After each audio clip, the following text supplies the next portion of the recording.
Alright guys, what's going on? Welcome in. So we did Mel Kiper's mock draft 3.0 earlier today. Now we're going to be breaking down Daniel Jeremiah's mock draft 3.0, okay? So let's not waste any time. Let's jump right in. Okay, so with the first pick, Jeremiah has the Jaguars going with Aidan Hutchinson here. Again, you can't really go wrong if you're Jacksonville. I mean, whether you want to go offensive line with an Evan Neal, an Ikem Ekwonu, or with a pass rusher, Aidan Hutchinson, or Kayvon Thibodeau, I think all of those guys make a lot of sense. Obviously, Jacksonville's in the middle of a culture change. They brought in a ton of free agents. Doug Peterson, brand new head coach, brand new systems being installed. The Jaguars have got to land a solid blue chip player here. My only, I don't want to say issue with this pick because it's not really an issue. I would actually really love this pick for Jacksonville. But the one thing I do want to make a note of, because Jeremiah says that the explanation on why he's, mocking Hutchinson here is that the Jaguars addressed the offensive line by tagging Cam Robinson and signing Brandon Scherf. Awesome, but I don't think franchise tagging, a left tackle who's been with Jacksonville for years now. He's not a top 10, top 12 type of left tackle, and he's only on the franchise tag. In other words, it's just a one-year insurance policy at left tackle. And I actually said this in the Mel Kiper breakdown before. When the Jaguars initially tagged Cam Robinson, I don't think Peterson, Balky, and Khan, kicked their feet up and said, you know what, yes, we tagged Cam Robinson. Lawrence has the protection he needs now. It's like, no, like Cam Robinson was there last year and the offensive line had major problems. He's not going to be playing behind a brick wall. I like Cam Robinson. He is not bad. He is not an atrocious player. But all I'm pretty much saying here is even though I really like Aidan Hutchinson to Jacksonville, I wouldn't rule out the Jaguars going offensive line first overall. Okay, so next up at spot number 2, Jeremiah has the Lions going with Travon Walker, the edge rusher from Georgia, and I think for me, this seems like a reach, right? I would much rather see the Lions go with Kayvon Thibodeau here to address pass rush. I would much rather see this team go with Kyle Hamilton from safety from Notre Dame to address the back end of the defense. I would much rather see this Lions team try to trade back. There's also been some speculation that the Lions might be considering going quarterback at spot number 2. I think they hang on to Jared Goff for at least one more season, but I mean the word for word explanation here. Walker has the athleticism and scheme versatility to fit in with any of the teams at the top of the draft.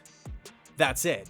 So, I mean, if the two bullet points here are athleticism and scheme versatility, you can make that same argument, that same exact argument for Kyle Hamilton. You can make the same exact argument for Kayvon Thibodeau. So, for me, I would much rather see the Lions go in a different direction. Okay, so next up at pick 3, Jeremiah has the Texans going with edge rusher from Oregon, Kayvon Thibodeau. I actually really like this. I look at Houston right now. Of course, they need some help on the offensive line. They've made it clear that they're going to be keeping Laramie Tunsil and they're going to be moving forward with Davis Mills. But I think defense, I look at that defense and they really lack some cornerstones. They really lack, high upside style of players, and Kayvon Thibodeau provides that. I think not only would he just come in and immediately be a day one upgrade, but if this guy blossoms into or really reaches his full potential, this guy can wreak havoc in the NFL. Okay, Lovie Smith, defensive-minded head coach. I like that pairing.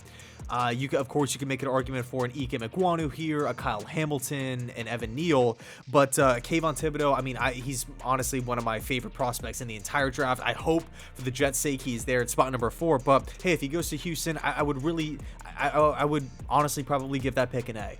Okay, so next up at pick 4, Jeremiah has the Jets going with Ahmad Gardner, corner from Cincinnati. And funny enough, Mel actually had the Jets landing Gardner at pick number 10. So interesting to see, different, how different guys rank on different people's boards.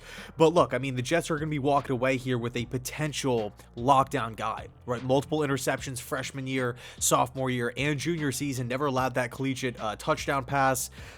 Really exciting stats. He's really aggressive, really fast, really explosive, good height for the position as well. I think he would fit in. I think he would really do a good job in Salah's system. But my only gripe here is, yes, Aidan Hutchinson is off the board. Yes, Kayvon Thibodeau is off the board. But we address cornerback and free agency, okay, with adding DJ Reed. Joe Douglas is, that averages out to around $11 million annually. He is not going to be sitting on the bench. He is going to be getting playing time. I really like Bryce Hall as well.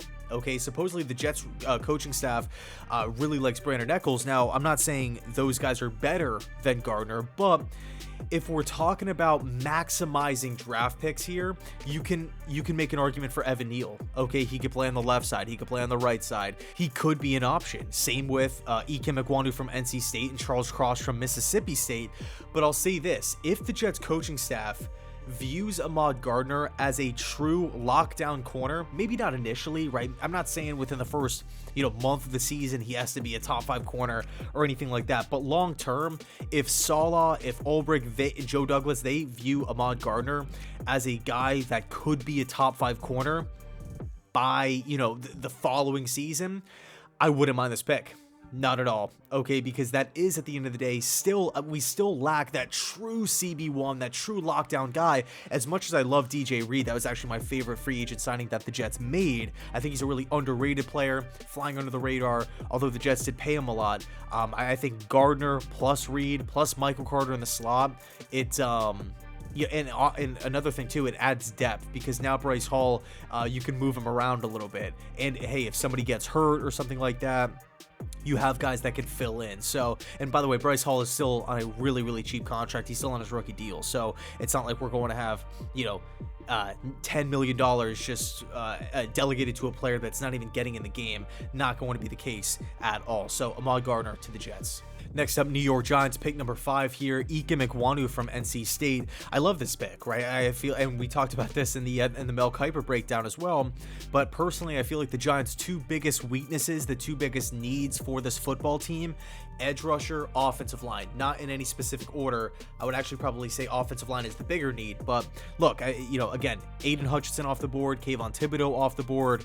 You have your choice between all 3 of the top tackles in this draft class, and they're going with, or Jeremiah has the Giants going with Ekwonu here. It's a great situation. I like Andrew Thomas a lot, but everybody else I'm kind of iffy on, or I'm just completely out on. So you need a guy who could come in and play immediately. You need a guy who could help out in the running game and in pass pro, but more importantly, pass protection, assuming Brian Daboll throws the ball as much as he did back in Buffalo. I don't think it's going to be at that same amount, but I would say they're going to be more of a pass-happy team than a run-heavy team. But at the end of the day, Ikem Ekwonu is a massive upgrade. Okay, so next up at pick 6, Jeremiah has the Panthers going with Evan Neal from Alabama. A+ here for the Panthers. They need help at quarterback. They need help on the offensive line. Evan Neal, again, can play on the left side. He can play on the right side. He can play tackle. He can play guard. Wherever you need him, Neal can probably fill that void, unless you're talking about center here. But look, at pick number 6, a couple weeks ago, he was the favorite to go first overall. And now you're getting him at pick number 6, and the only reason why he's falling this far is because the Jaguars franchise tag Cam Robinson. It's not like he bombed his pro day. It's not like he had some horrible combine interview or anything like that, failing drug tests. No, he's just falling because other teams are going in different directions. A+ pick here, instant A+. Okay, back to the Giants here at spot number 7, Jermaine Johnson, edge rusher from Florida State. Again, I love this. We just talked about it before. The 2 biggest needs on this football team, edge and offensive line. You already addressed offensive line with Ikem Ekwonu before. Now you're coming back and selecting Johnson. Again, another day 1 instant upgrade. He's going to make a huge impact right from the get-go. Explosive, aggressive, violent. I think the Giants need that off the edge. Love this pick. Okay, at pick 8 here, the Atlanta Falcons, Jeremiah has them going with Garrett Wilson, wide receiver from Ohio State. And funny enough, this is actually the same pick that Mel Kiper had the Falcons going with too. I like it. Obviously the Falcons need help at wide receiver. They lost Calvin Ridley. They lost Russell Gage to Tampa, the in-division rival. So yes, the Falcons need help at wide receiver. But I think for me personally, London would be the better fit because he could win one-on-one on the outside. I think London off of play action would be really, really nice in that Falcon style of system. Think of like an A.J. Brown with Tennessee where Arthur Smith came from. Obviously Marcus Mariota, new quarterback in. I don't know if it's guaranteed he is going to be the QB1. But look, I love that acquisition. It's a 2-year contract. I would assume that he is going to be the day 1 starter. So you're giving Mariota a weapon, and I like it. It's tough because I'm walking away. I love Wilson. I love the direction that the Falcons are going in, but I have a hard time giving it like an A+ because I look at London as a better fit for what the Falcons want to do, I think I would give it a B+, to be honest. Next up at pick 9, the Seattle Seahawks going with tackle from Mississippi State, Charles Cross. I love this pick. I really do. Cross is a guy that can immediately come in and play left tackle, whether it's a Drew Lock, whether it's a Baker Mayfield, whoever the Seahawks run out at quarterback next season, you got to protect him. You have to give this guy a chance to succeed, right? Brown is a free agent. He is still out there. Charles Cross dominated the SEC. He's great in pass protection. I really, really like this pick. And by the way, sorry that I'm going really fast here. I'm kind of speeding through these picks towards the tail end of the video. I have like barely any space left on this memory card here, so I'm trying to crank it through. But yeah, love the pick. Cross to Seattle. Okay, and last but not least, at pick number 10 here, Jeremiah has the Jets going with wide receiver from USC, Drake London. And it's pretty funny because Mel Kiper literally had the Jets walking away with the same exact players, but just flipped, right? He had the Jets going London at 4 and then Gardner at 10. And, you know, I really, really like London as a prospect. I think he would come in and do some awesome things for this Jets team, win 50-50 balls, win one-on-ones, really powerful hands, wins in the red zone, and he would also give some height at the position as well, also blocking ability, an underrated trait that I feel like London would bring to this Jets team. But you know, in a perfect world, I think I would much rather see a Garrett Wilson going to the Jets and then London going to the Falcons, so just swapping those two picks. But you know, the Jets would walk away as a better football team. That is no doubt about it. Okay, so yeah, London to the Jets here, and it's just kind of ironic, kind of funny that, you know, Mel and Daniel had the Jets walking away with both players, just at different picks. Crazy enough. Anyway, let me know your thoughts down below in the comment section. I appreciate you sticking all the way to the end. You know, I really do, and it truly does mean a lot. Anyway, thanks so much for watching, and as always, go Jets.